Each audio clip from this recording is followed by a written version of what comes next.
La catharsis. Alors, je m'excuse si je vais citer Aristote, mais c'est un auteur très moderne que j'aime beaucoup. Et je crois que dans sa poétique, il nous a donné la synthèse la plus magistrale de l'essence même du plaisir dramatique et du plaisir tragique. Prenez un personnage qui ne soit meilleur de vous, mais qui ne soit pas tellement pire, de façon à établir une identification. Soumettez-le à de renvers de fortune incroyables, amenez l'histoire à un point catastrophique et tout à coup une solution qui peut être tragique, la mort, ou qui peut être dramatique, la victoire. Et là, il y a la purification. C'est un conseil de la médecine grecque qui repose sur les profondeurs de nos tripes, pour ainsi dire. Et on le trouve réalisé dans presque toutes les grandes œuvres de narrativité. Et je crois que le western, et c'est pour ça que j'ai choisi le plus beau des westerns jamais fait, qui est Stagecoach, la chevauchée fantasque en français. Et c'est pour moi l'image même de cette situation de libération, l'accumulation des tensions, l'arrivée des Indiens, le moment de la crise. Dans le film, vous voyez qu'à un certain moment, tout le monde s'aperçoit de n'avoir plus de balles. Alors on est vraiment à la fin, et les clairons, la trompette du 7e chevalerie qui arrive. Cette arrivée du 7e chevalerie est quelque chose de mythique dans la vie de nous tous. Nous attendons toujours cette chevalerie qui arrive à résoudre nos problèmes.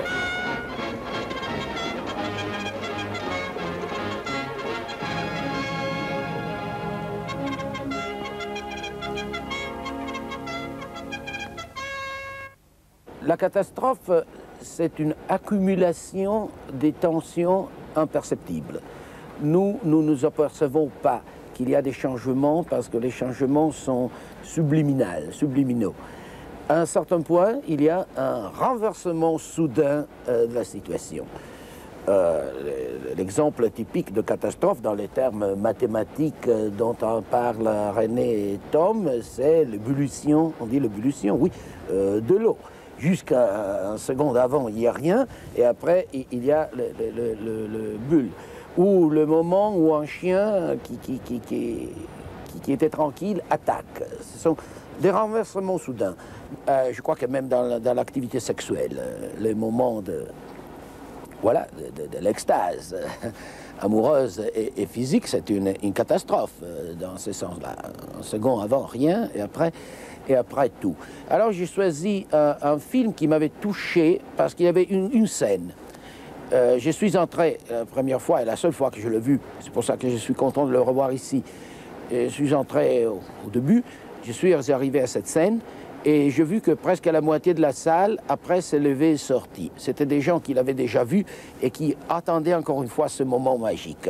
Le moment magique, c'est Spencer Tracy qui est le héros positif, qui fait une espèce d'enquête policière. Il est mutilé d'un bras, ou il a un bras mort, quelque chose comme ça, donc il est faible. Il est soumis à d'une espèce de persécution lente et presque souterraine. Mais il y a cette accumulation très lente des tensions de la part du personnage et de la part du public. À un certain point, il éclate.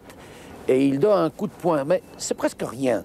Mais l'autre, le méchant, fait une espèce de vol de 10 mètres et va casser la fenêtre et tomber sur la rue. Et là, on voit vraiment le public qui a cette espèce de mouvement de libération. Et il y a cet effet esthétique qui consiste à obtenir le maximum d'effets avec le minimum de moyens. J'ai appris quelque chose dans la vie, et que les héros véritables sont de pauvres gens qui ne veulent pas être des héros, qui sont obligés à l'être par la situation. et donc qu'il y a beaucoup d'honnête peur, sinon de lâcheté, dans le véritable héroïsme. Et Paisa de Rossellini, peut-être c'est un des premiers films que moi, jeune homme sorti de l'éducation du fascisme, et je vis dans lequel la guerre m'a été montrée dans sa dimension humaine, quotidienne, obligatoire, non glorieuse, mais où en tout cas il y a des gens qui doivent faire leur devoir. Et ça, c'est le vrai héroïsme, selon moi.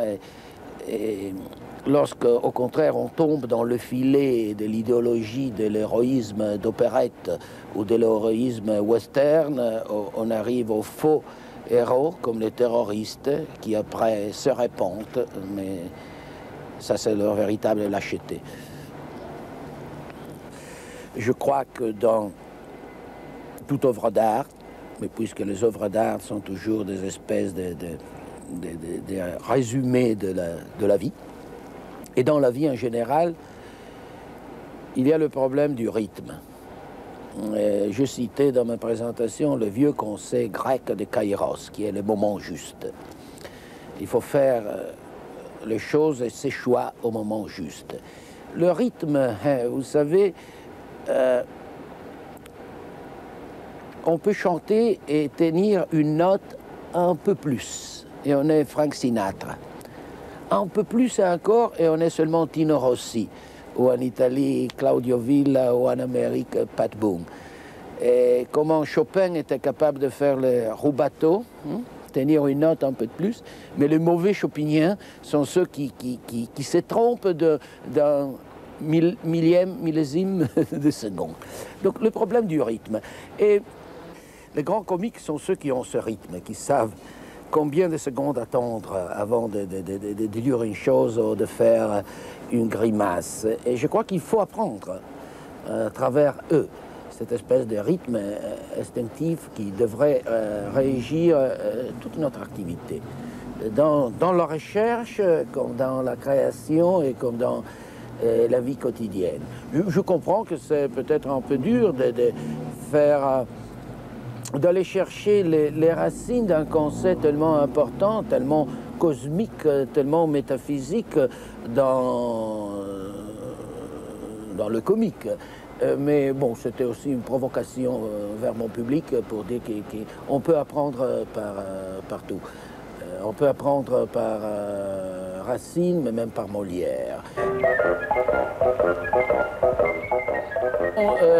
Laurel et Hardy sont des grands maîtres dans cette découverte du rythme. J'ai donné comme exemple combien de temps il faut entre le moment qu'on reçoit la tarte à la crème sur la face au moment qu'on commence à faire comme ça.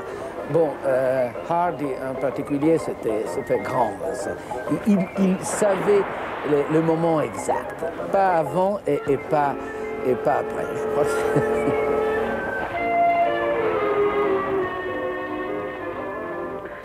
Et nous vivons dans une société du spectacle où tout est mis en scène.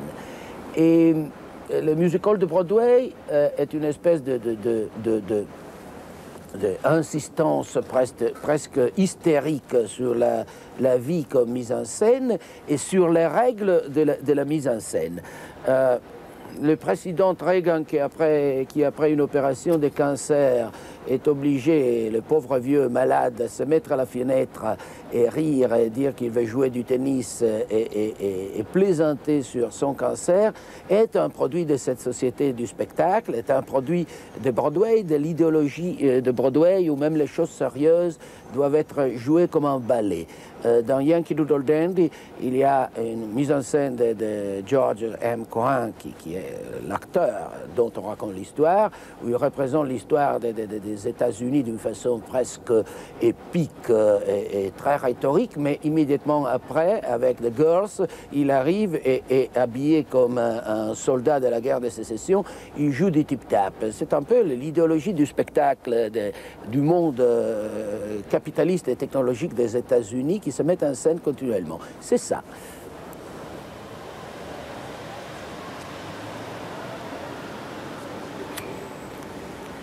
Bon, l'inquiétude, c'est l'autre face, l'autre visage de l'idéologie de Broadway. Une société qui se célèbre et s'échante d'une façon épique à travers l'optimisme de Broadway et du western aussi, mais qui en même temps est traversée, qui est percée par des inquiétudes secrètes. N'oublions pas que entre le Yankee Doodle Dandy, qui est du 46, je crois, et The Invasion of the Body Snatchers de Siegel, qui est du 56, il y a le macartisme.